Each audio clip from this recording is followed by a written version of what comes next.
बहुत दिनों पूर्व की बात है। एक वृक्ष की जड़ के पास बिल में तीतर निवास करता था। वृक्ष पर घोंसले बनाकर और भी पक्षी रहते थे।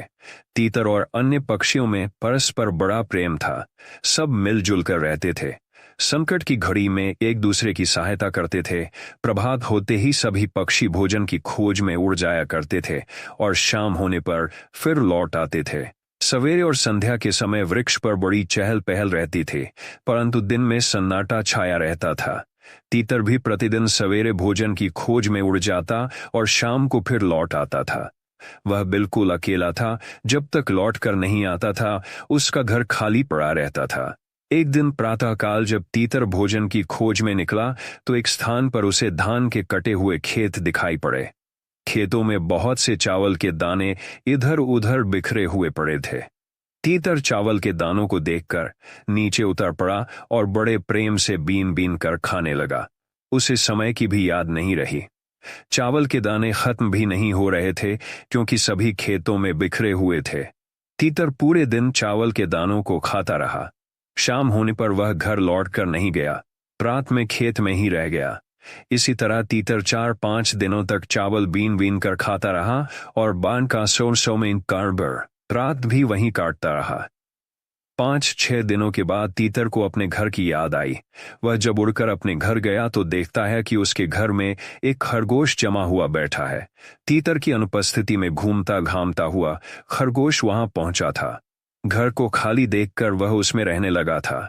अपने घर में खरगोश को देखकर तीतर को बड़ा आश्चर्य हुआ।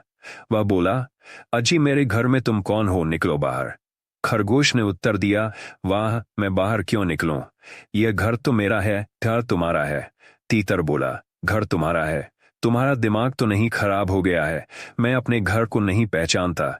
मैं कई वर्षों से इस घर में रहता आ रहा हूं। घर तुम्हारा नहीं, मेरा है, निकलो शीघ्र बाहर। खरगोश ने उत्तर दिया, दिमाग मेरा नहीं, तुम्हारा खराब हो गया है। तुम मेरे घर को अपना घर बता रहे हो, भाग जाओ यहां से। तीतर को क्रोध आ गया। वह क्रोध के साथ बोला, मूर्ख, इस घर को मैंने अपने हाथों से तैयार किया है। 6-7 दिन हुए मैं बाहर चला गया था। तुमने घर को खाली देखकर उस पर अधिकार कर लिया। एक तो अपराध किया और दूसरे अब सीनाजोरी कर रहे हो। फिर तैश में आ गया। बोला, बनाया होगा तुमने घर को। तुम्हारे पास इसका क्या प्रमाण है कि घर तुम्हारा है? जो जिस घर में रहता है, घर उसी का होता है। घर में मैं हूं, तुम नहीं हो, अतः घर मेरा है, तुम्हारा नहीं। घर को लेकर तीतर और खरगोश में वाद विवाद होने लगा। दोनों परस्पर उत्तर और प्रति उत्तर देते हुए चीखने चिल्लाने लगे। शोरगुल सुनकर अड़ोस पड़ोस के पक्षी एकत्र हो गए। दोनों जोर जोर से पक्षियों से अपनी अपनी बात कहने लगे।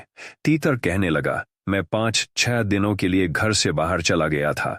घर खाली था। न जाने कहां से यह खरगोश आकर मेरे घर में घुस गया और अब कहता है यह घर मेरा है। तीतर के उत्तर में खरगोश कहने लगा, घर तीतर का नहीं, यह सत्य बोल रहा है। यदि घर इसका होता तो यह घर में होता। घर में तो मैं हूं, अतः घर मेरा है। वृक्ष पर रहने वाले पक्षियों को मालूम था कि घर खरगोश का नहीं, तीतर का ही है, पर कोई प्रमाण नहीं था।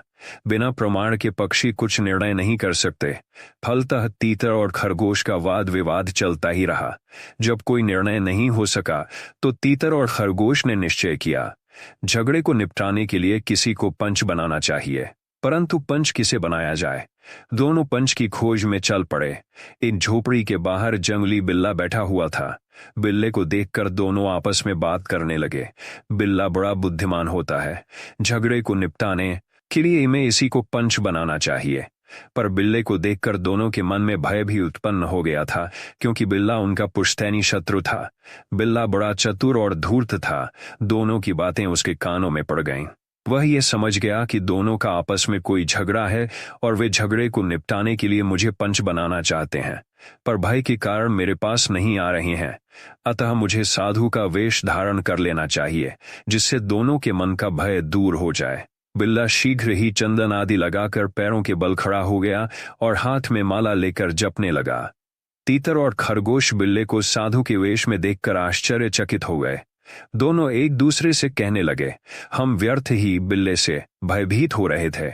यह तो बहुत बड़ा महात्मा जान पड़ता है। हमें इसी को पंच मानकर अपने झगड़े का निपटारा कराना चाहिए। खरगोश और तीतर दोनों बिल्ले के पास जा पहुंचे और कुछ दूर पर ही बैठ गए, क्योंकि बिल्ले के निकट जाने का साहस उनको नहीं हो रहा था। खरगोश और तीतर ने कुछ दूर से ही अपनी अपनी बात बिल्ले को सुनाई। तीतर ने कहा, महाराज, मैं 5-6 दिनों के लिए घर से बाहर चला गया था। जब लौट कर आया तो देखता हूं घर में खरगोश ने अपना अड्डा जमा रखा है। मैंने जब इससे कहा घर से बाहर निकल जाओ तो कहने लगा, घर मेरा है, आप बड़े बुद्धिमान हैं, हम आपको अपना पंच बना रहे हैं। दोनों की बातें सुनकर निर्णय कर दीजिए कि घर किसका है। जिसकी गलती हो आप उसे दंड भी दे सकते हैं। खरगोश ने तीतर के विरुद्ध अपनी बात कही। उसने कहा, महाराज, मैं भी आपको अपना पंच मानता हूं, कृपा करके आप हम दोनों के झगड़े का निपटारा कर दें। तीतर असत्य बोल रहा है, घर इसका नहीं मेरा है, यह पहले घर में रहता था। इस बात का इसके पास कोई प्रमाण नहीं है, पर मैं तो अब भी घर में रहता हूं। बिल्ला दोनों की बातें सुनकर माला जपता हुआ बोला, भाई, मैं वृद्ध हो गया हूं, वृद्धता के कारण नेत्रों की ज्योति घट गई है, कानों से भी कम सुनाई पड़ता है। तुम दोनों जो कुछ कहना चाहते हो मेरे अधिक निकट आकर कहो, जिससे मैं तुम दोनों की बातें सुन सकूं। तीतर और खरगोश को जब यह ज्ञात हुआ कि बिल्ला न तो आंखों से देखता है न कानों से सुनता है, तो दोनों के मन का भय बिल्कुल दूर हो गया। दोनों निर्भय और निश्चित होकर बिल्ले के अधिक निकट चले गए। पर ज्यों ही दोनों बिल्ले के अधिक निकट पहुंचे, उसने झपट्टा मारकर दोनों का काम तमाम कर दिया। दोनों बिल्ले के पेट में चले गए और सदा के लिए उनके झगड़े का निपटारा हो गया।